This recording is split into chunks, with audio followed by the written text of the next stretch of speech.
तो इंटरनेट पर ना एक हिंदी हॉरर कहानी है जो भाई लोगों को बहुत डरा रही है। नाम है समर कैंप। तो चलिए इस कहानी को परत दर परत खोलते हैं और समझते हैं कि आखिर ये कहानी इतना सस्पेंस और डर पैदा कैसे करती है। कहानी की शुरुआत ही होती है इस डरावनी सी अफवाह से। और पता है, ये सिर्फ कोई कहानी नहीं है, ये एक तरह की चेतावनी है कि उस जगह पर कुछ तो ऐसा हुआ था जिसे भुलाया नहीं जा सकता। तो कहानी का पहला भाग ये हमें सीधा ले जाता है उस कैंपसाइट के डरावने अतीत में। यहीं से आप कह सकते हैं उस खौफ की नींव रखी जाती है जिसका सामना कहानी के किरदार करने वाले हैं। और यहीं पर कहानी का असली ताना बाना बुना जाता है। सोचिए, एक तरफ है 20 साल पुरानी एक अनसुलझी घटना और दूसरी तरफ आज के कुछ दोस्त जो बस रोमांच की तलाश में हैं। अतीत का यही साया अब उनकी इस जिज्ञासा से टकराने वाला है। तो कहानी के सेंटर में हैं ये 5 दोस्त। इनका मकसद आप देखिए सिर्फ घूमना नहीं है, बल्कि असली रोमांच की तलाश है, कुछ ऐसा जो आम टूरिस्ट जगहों पर ना मिले। और उनकी यही तलाश उन्हें सीधे खतरे के मुंह में ले जाने वाली है। तो अब कहानी उस मोड़ पर पहुंचती है जहां खतरे के संकेत एकदम साफ मिलने लगते हैं, लेकिन रोमांच के जोश में ये दोस्त हर चेतावनी को नजरअंदाज कर देते हैं। और बस यहीं से उनकी सबसे बड़ी गलती शुरू होती है। गांव पहुंचते ही ना उन्हें एक अजीब सी खामोशी महसूस होती है। शाम होते ही सब कुछ बंद हो जाता है, मानो जैसे पूरा का पूरा गांव किसी अनजाने डर से छिप रहा हो। ये पहला संकेत था कि यहां कुछ भी ठीक नहीं है, पर दोस्त इसे समझ नहीं पाते। तो 20 साल पहले गायब हुए लड़के की कहानी सुनाने के बाद नानी उन्हें ये सीधी और साफ चेतावनी देती हैं। अब देखिए, कोई और होता तो शायद डरकर लौट जाता, लेकिन इन दोस्तों के लिए यही चेतावनी सबसे बड़ा रोमांच बन जाती है। और यही उनका सबसे बड़ा और कह सकते हैं घातक फैसला साबित होता है। चेतावनी को नजरअंदाज करके वो जानबूझकर उस सीमा को लांघ जाते हैं जहां से वापसी का शायद कोई रास्ता था ही नहीं। उनका ये रोमांच का शौक अब उन पर बहुत भारी पड़ने वाला है। चलिए अब कहानी के उस हिस्से पर चलते हैं जहां डर का माहौल असल खौफ में बदल जाता है। अब तक जो सिर्फ एक कहानी थी ना, वो अब हकीकत बनने वाली है। खौफ की पहली दस्तक वो होती है रिया के इस सवाल से। ये वो एहसास था कि जंगल में वो अकेले नहीं हैं। भले ही बाकी दोस्त इसे मजाक में टाल देते हैं, पर खतरा अपनी मौजूदगी दर्ज करा चुका था। और इसके बाद मिलता है पहला ऐसा सबूत जिसे नजरअंदाज करना नामुमकिन है।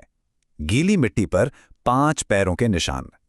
मतलब साफ था, कोई और भी वहां मौजूद है, लेकिन कौन? और इसके बाद आती है ये चीख, एक इंसानी चीख।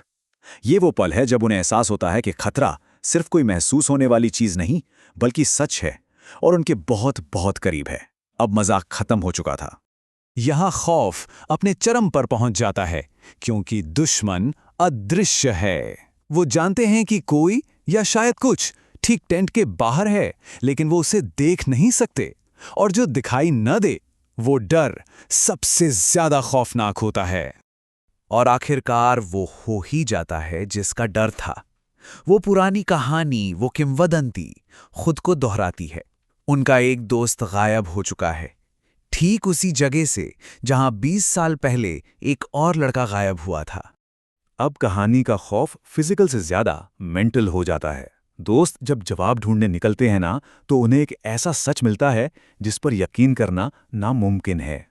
जब घबराए हुए दोस्त गांव लौटकर सब कुछ बताते हैं, तो नानी का ये जवाब उन्हें झकझोर कर रख देता है। वो कबीर के होने से ही इनकार कर देती हैं। ये कहानी का पहला बड़ा ट्विस्ट है जो दोस्तों के होश उड़ा देता है। इसके बाद नानी उन्हें एक पुरानी धुंधली सी तस्वीर दिखाती हैं। यही तस्वीर इस पूरी पहेली की चाबी है, और इससे जो राज खुलने वाला है वो किसी के भी होश उड़ाने के लिए काफी है। और यहीं आता है कहानी का सबसे बड़ा मोड़। 20 साल पुरानी उस तस्वीर में एक चेहरा हूबहू कबीर का है। जो दोस्त अभी अभी गायब हुआ, वो असल में 2 दशक पहले ही गायब हो चुका था। ये कैसे मुमकिन है? ये सवाल उन्हें अंदर तक कंपा देता है। ये एहसास उस मेंटल हॉरर को और भी गहरा कर देता है। उनका दोस्त, जिसे वो अपना समझ रहे थे, असल में एक अजनबी था जिसका अतीत नामुमकिन था। आखिर वो किसके साथ घूम रहे थे? कहानी अब अपने आखिरी पड़ाव पर है, जहां डर के कुछ ऐसे झटके लगते हैं जो जहन में हमेशा के लिए बस जाते हैं। ये तस्वीर इस बात का पक्का सबूत है कि कबीर इंसान नहीं था, बल्कि कोई अलौकिक और खतरनाक शक्ति थी। उसकी वो पूरी तरह से काली आंखें उसके शैतानी इरादों को साफ साफ दिखा रही हैं। ये सिर्फ एक मैसेज नहीं, बल्कि एक खौफनाक वादा है। ये बताता है कि ये चक्र अभी खत्म नहीं हुआ है। गायब होने का ये सिलसिला जारी रहेगा, वो फिर आएगा। और ये कहानी का आखिरी सबसे डरावना मोड़ है। वो शक्ति कहीं गई नहीं है, बल्कि अब वो बचे हुए दोस्तों में से ही एक के अंदर है। खतरा अब बाहर नहीं, उनके बीच में ही है। और फिर नील, जो अब कबीर बन चुका है, अपने दोस्तों से पूछता है, आप लोग आएंगे ना मेरे साथ समर कैंप में? ये मासूम सा सवाल कहानी को एक ऐसे खौफनाक मोड़ पर छोड़ देता है जहां ये चक्र कभी खत्म नहीं होता। अब सवाल ये नहीं है कि वो फिर किसी को ले जाएगा, सवाल ये है कि अगला कौन होगा।